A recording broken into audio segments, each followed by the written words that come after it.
Hello friends, कैसे आप सभी। उम्मीद तो करता हूँ बहुत अच्छे होंगे, बहुत स्वस्थ होंगे और बहुत ही मस्त होंगे। तो दोस्तों, आज के जो सेशन में हम आपके सामने बहुत ही बेहतरीन मॉडल पेपर लेकर आ रहे हैं और उसमें हम उन क्वेश्चंस की बात करेंगे जो कि आपके एग्जाम की दृष्टि से बहुत ही महत्वपूर्ण रहने वाले हैं। तो मित्रों, स्टेट ओपन की अगर आप तैयारी कर रहे हो, हिस्ट्री से अगर आप सब्जेक्ट अगर आपका है, तो बहुत ही बेहतरीन हम आपको इस रेगुलर ऑनलाइन डिजिटल प्लेटफॉर्म पर आपको क्लास अवेलेबल करा रहे हैं। आप सभी साथियों से मैं निवेदन करता हूं, आरुष क्लासेस ऐप को प्ले स्टोर पर जाकर जरूर डाउनलोड कीजिएगा और वहां पर जाकर आप स्टेट ओपन बोर्ड से हमारी क्लासे परचेज करके बहुत अच्छी तैयारी कर सकते हैं। तो चलिए दोस्तों, आज का जो सेशन है उसमें हम बात करेंगे दोस्तों चैप्टर नंबर 22 और उसमें जो क्वेश्चन बनने वाले हैं हम उनकी बात कर रहे हैं। तो यहां पहला क्वेश्चन है 19वीं शताब्दी का महत्व को समझाइए। मित्रों, अगर ये एग्जाम में ये क्वेश्चन आ जाता है तो इस क्वेश्चन का हम कैसे जवाब करेंगे, यहां पर मैं कंप्लीट आपको समझाने का प्रयास कर रहा हूं। सबसे पहले आप पूरी क्वेश्चन को ध्यान से पढ़ लीजिएगा। यहां जो क्वेश्चन दे रखा है ना भैया, वो दे क्या रखा है। क्वेश्चन दे रखा है कि भाई 19वीं शताब्दी का महत्व को समझाइए। 19वीं शताब्दी का महत्व क्या है। तो पहला पॉइंट, जनसंख्या का अध्ययन किस शाखा में किया जाता है। भाई, जनसंख्या का अध्ययन एक ऐसी शाखा में किया जाता है जिसमें जनसंख्या से संबंधित सभी तत्वों को शामिल किया जा सकता है। तो उस शाखा को हम कहते हैं जनसांख्यिकी। उस शाखा को हम क्या कहते हैं, उस शाखा को हम जनसांख्यिकी कहते हैं। ठीक है दोस्तों, जनसांख्यिकी एक ऐसी शाखा है जिसके अंदर विश्व की संपूर्ण जनसंख्या का अध्ययन किया जाता है। अगला क्वेश्चन है 1900 के दौरान विश्व की कुल जनसंख्या कितनी थी। तो 1900 के दौरान पूरे विश्व की जो जनसंख्या थी केवल मात्र 150 करोड़ थी। अब दोस्तों सुनिएगा, अभी आपके सामने 2000 चल रहा है। क्या चल रहा है भैया, 2000 चल रहा है। ठीक है, अब 2000 से मैं यहां पर आ चुका हूं 2025 में और अपन बात कर रहे हैं दोस्तों 1900 शताब्दी की। अब आप सुनिएगा दोस्तों, लगभग मैं 125 साल पहले की बात कर रहा हूं। कितने साल पहले की बात कर रहा हूं, 125 साल पहले की। 125 साल पहले, आज से 125 साल पहले पूरे विश्व की जो जनसंख्या थी वो केवल 150 करोड़ थी। कितनी थी, 150 करोड़। और आज हमारे भारत की जनसंख्या है पूरे विश्व की उस समय जनसंख्या के बराबर। यानी क्वेश्चन आता है कि भारत की जनसंख्या आज वर्तमान में है और पूरे विश्व की जनसंख्या 1900 के दौरान थी। तो दोस्तों ध्यान रखिएगा, 1900 के दौरान पूरे विश्व की जनसंख्या कितनी थी, 150 करोड़ थी।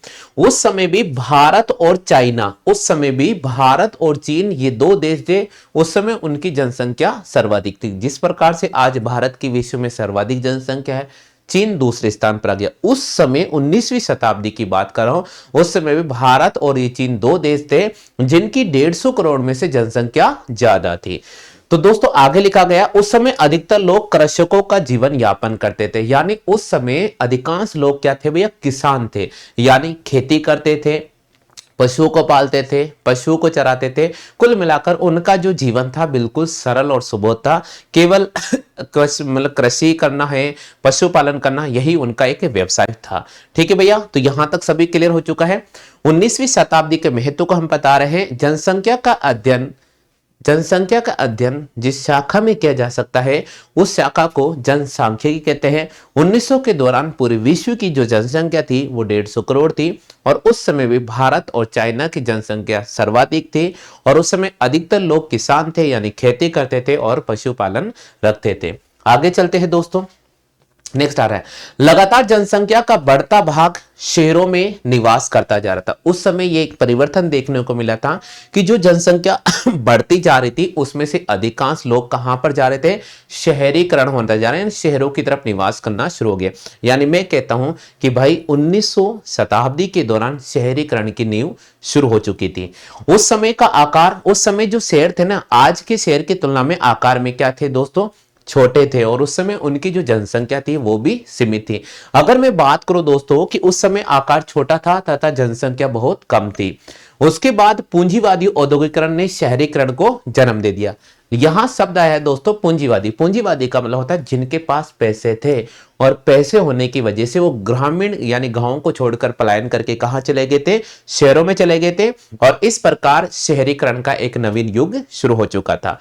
दोस्तों 1900 के दौरान यूरोप में सबसे पहले शहरीकरण की प्रक्रिया को शुरू किया जाता है। यानी अगर मैं बात करूं दोस्तों कि भाई पूरे विश्व की बात करूं कि भाई शहरीकरण की प्रक्रिया कहां शुरू हुई थी, तो पूरे विश्व में शहरीकरण की जो प्रक्रिया हुई थी वो कहां पर शुरू हुई थी बेटा? यूरोप में शुरू हुई थी। अगर मैं बात करूं दोस्तों पूरे विश्व के 100 टॉप शहरों की बात करूं, तो उस पूरे विश्व के 100 टॉप शहरों के अंदर केवल मात्र यूरोप के अंदर 6 ऐसे शहर थे जिनकी जो जनसंख्या थी वो 1 लाख से अधिक थी। अब दोस्तों आगे चलते हैं। उस समय 100 से अधिक शहर ऐसे थे जिनकी जो जनसंख्या थी 1 लाख या 1 लाख से अधिक थी। उनमें से भी 6 ऐसे शहर थे यूरोप में जिनकी संख्या कितनी थी दोस्तों? 1 लाख से अधिक थी। यूरोप और अमेरिका में बड़े शहर थे, जबकि एशिया और अफ्रीका में एक बड़ा भूभाग था।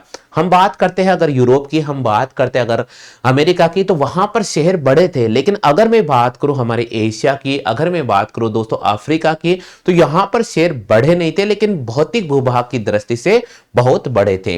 दोस्तों आगे लिखा गया है यूरोप और अमेरिका में बड़े शहर थे, जबकि एशिया और अफ्रीका का बड़ा भूभाग था। यहां पर शहर अक्सर छोटा हुआ करते थे। औद्योगिकरण का विकास के कारण यहां पर भी शहरीकरण होना शुरू हो गया था। लगभग 1900 में मानव ने मशीनी को चलाना सीख लिया। यानी यहां पर यह लिखा गया है भाई मनुष्य ने जिस प्रकार नए ज्ञान का अर्जन किया, नए ज्ञान का अर्जन होने के बाद जब पैसे उनके पास आ गए थे तो वो पूंजीवादी बनते गए। फिर वो औद्योगिकरण की नींव रखी दी गई थी, यानी उद्योगों की स्थापना होने लगी थी, मशीनों की स्थापना होनी चाहिए थी। यानी कुल मिलाकर 1900 के दौरान मानव ने मशीन चलाना शुरू कर दिया था। आगे दोस्तों आ रहा है जिसके कारण जब मानव ने मशीन चलाना शुरू कर दिया था तो जिसके कारण तीव्र पूंजीवादी का वर्चस्व छाया और जिनके पास पूंजी होती थी वे सीधे बैंकिंग, व्यापार और उद्योग की स्थापना करने लग गए थे। मान लीजिए जिन लोगों के पास पैसे आने लगे थे, पैसे आने की वजह से वो भाई पूंजीवादी कहलाने लगे और पूंजीवादी कहलाने के लिए वो निवेश करना शुरू कर दिया। उन्होंने बैंकिंग सेक्टर में कार्य करना शुरू कर दिया, उन्होंने उद्योग की स्थापना करना शुरू कर दी। कुल मिलाकर उनके पास नए नए उद्योग स्थापना करने का एक महत्व मिल गया था।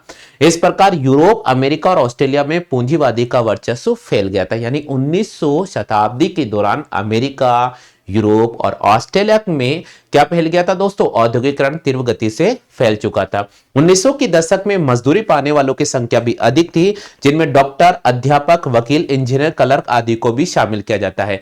अगर मैं बात करूं दोस्तों, देखिए पूंजीवादी जो व्यक्ति थे उद्योग की स्थापना कर रहे थे, तो उद्योग की स्थापना करने पर उस समय भी पूरे विश्व में काफी यानी 75% लोग किसान थे, मध्यम वर्ग से आते थे, निम्न वर्ग से आते थे। तो ये लोग भी क्या कर रहे थे दोस्तों? मजदूरी पाने वालों की संख्या में कोई कमी नहीं थी। उस समय मजदूरों की संख्या अधिक थी और अधिक होने की वजह से जो पूंजीवादी व्यक्ति थे वो पैसा इनको बहुत कम देते थे दोस्तों। ठीक है, आगे चलते हैं। इनके पास भी पैसे थे लेकिन ये पूंजीवादी में शामिल नहीं थे। इसी प्रकार अगर मैं बात करूं दोस्तों अध्यापक की, मैं बात करूं दोस्तों डॉक्टर की, मैं बात करूं दोस्तों वकील की, मैं बात करूं दोस्तों क्लर्क की, इनके पास पैसा तो था लेकिन ये किसी प्रकार के उद्योग की स्थापना नहीं कर रहे थे, इसलिए इनको पूंजीवादी नहीं कहा जाता था।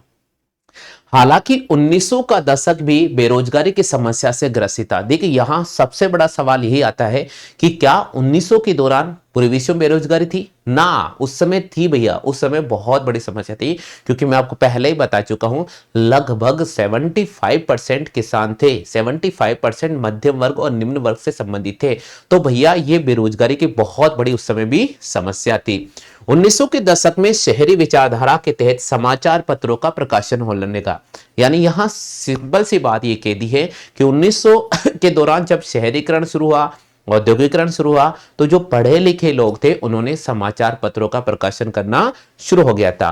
दोस्तों इटली ने 1900 में जल विद्युत का उत्पादन करने में लग गया और इस प्रकार इटली एक ऐसा देश बन गया जिसने सबसे पहले जल विद्युत का उत्पादन करना शुरू कर दिया था। इसी प्रकार 1915 के दौरान की अगर मैं बात करूं तो लोगों ने घोड़ा गाड़ी, ऊंट गाड़ी, बैलगाड़ी को छोड़कर कारों का निर्माण करना शुरू कर दिया। लेकिन ये बड़े बड़े लोग, पैसे वाले लोग हैं, वो कार चलाना सीख गए थे, यानी कारों का निर्माण होने शुरू हो गया था। इस प्रकार इन गाड़ियों को छोड़कर वो लग्जरी शौक में यानी कार चलाने सीख गए थे। तो आज का पहला पार्ट जिसमें मैंने 19वीं शताब्दी के दौरान पढ़ाया है दोस्तों, उम्मीद तो करता हूं पार्ट बहुत अच्छी तरह से आपको समझ में आ गया होगा दोस्तों। इसका जो अगला पार्ट होगा हमारे ऐप पर मिल जाएगा और ऐप होगा दोस्तों आरुष क्लासेस। तो आप इस ऐप का जो लिंक है वो वीडियो के नीचे डिस्क्रिप्शन बॉक्स में मिल जाएगा, तो वहां से आप जाकर ऐप को डाउनलोड कर सकते हैं और हिस्ट्री का part number first second third यानी 22वें चैप्टर का पार्ट नंबर फर्स्ट सेकंड और थर्ड आपको कंप्लीट हमारे ऐप पर मिल जाएगा। फिलहाल वीडियो में इतना ही साथियों, जय हिंद, वंदे मातरम।